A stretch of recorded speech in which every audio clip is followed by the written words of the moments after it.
The International Red Cross says some 10,000 people are missing in Libya after Mediterranean storm Daniel caused catastrophic flooding.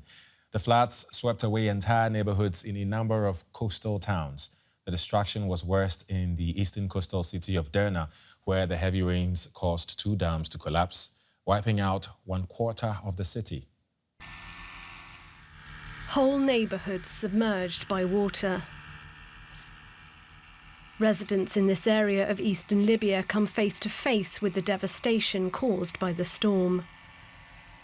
Some buildings were swept away entirely by the force of wind and rain.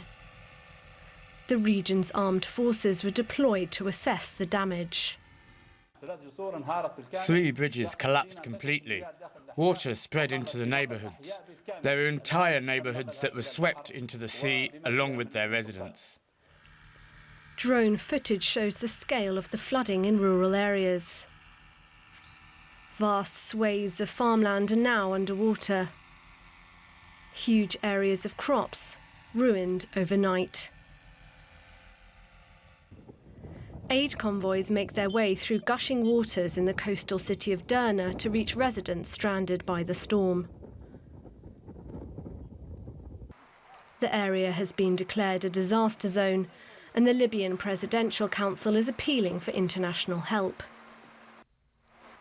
But, as the head of the International Red Cross in Libya, Tamer Ramadan, told DW, rescue teams face huge challenges. Access to the affected areas is not easy. Also, the collapse of the health facilities is a big challenge, that there is no access to basic health services in the affected cities. Communication is another big challenge, because electricity is cut, internet is cut, and accordingly the mobile networks are not working properly. We, for long hours, lose communication with our teams on the ground.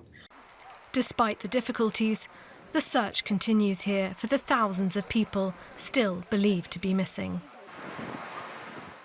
For more on this, let's bring in Anas El Gomati, a Libyan political analyst. He joins us from Tunis. Hello, Anas. Very tragic situation. At least 1,000 people dead so far and more than 10,000 missing. Could this tragedy have been avoided? It certainly could have been. I mean, the cruelty of what we've been watching over the last several weeks now in the Mediterranean, with an earthquake in Morocco that took seconds to unfold, is not the same as a flood that took hours and hours for those 2 dams to be breached and explode.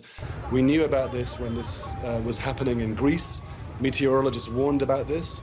There was no early warning system. The local authorities in eastern Libya told people to stay at home. They didn't give a warning or try to evacuate any of their citizens. Mother Nature can be cruel, but the men that were involved in this are evil, and they should be known as such, because they're not going to pay the price for this. And as much as they may try to claim now, as the spokesman was just doing a few moments ago in your recording, you know, the stench of those human bodies that we're now watching is not going to be washed away. It's not going to wash away the sins of those 2 rival political factions that have been fighting. And Mother Nature doesn't care about the pettiness of their political rivalry. It cares about those thousands that are now either dead or presumed to be dead and are missing. The power has gone down in eastern Libya. The grid is down, so no one can communicate there. Last night there was a one satellite phone that was working in the city. The footage that we're trying to get is coming out of people that are driving to Martuba, about 40 kilometers away from Derna, and uploading that. There is the names of civilians that are missing and that are lost or that are presumed dead are being written on school notebooks. That tells you the size and the stature of the devastation, but it also tells you that this coordinated response is lackluster at best. It not only could have been avoided because we had hours and days to be able to plan for this, but the response now is lacking. The response is absolutely, it's terrible, and it's a shame that we're still talking about these factions that have been fighting for a decade, but not governing for it responsibly for a decade. You obviously are touching on the political situation in the country, so let's dig into that. Libya is split between the conflicting governing bodies in the east and west. Are you saying they are not able to unite to help save lives during such a disaster? Not only are they not able to unite, they don't care about uniting unless they can unite over one thing, that Libyans don't get a choice to elect any of those politicians. Let's look at the names of those individuals that are responsible and that are trying to put themselves forward for presidential candidates without elections. Most of them are getting 1%, 1.5%. The leading figure in eastern Libya, Khalifa Haftar, got 7%. all of those individuals have got less in presidential polls than the I don't know vote, which got 14% and beat all of them combined. None of them are looking to try to unite over anything apart from holding power for another decade without elections.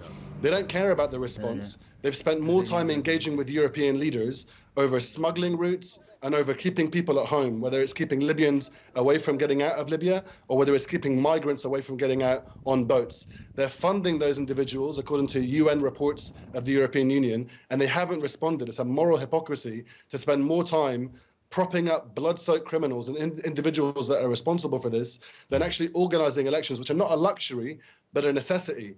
The local elections that should have taken place several weeks ago in Derna were cancelled in favor of the military ruling for another 5 years. What have they done in the last 5 years, apart from plunder the economy, destroy most of the city, and sell the scrap metal for $1 billion? That's according to international reports. Okay. So these are individuals that don't care and are only responsible when Europeans hold them to responsibility. They're not responsible to their own people. Right. Talking about the people, what are you hearing from people in the affected areas on the ground? They can't find their loved ones. They can't get in touch. They don't know who to call. Individuals are calling me now from the international community asking about trying to coordinate a response. The government in Tripoli doesn't know how to get into Eastern Libya because it doesn't have effective communication with them.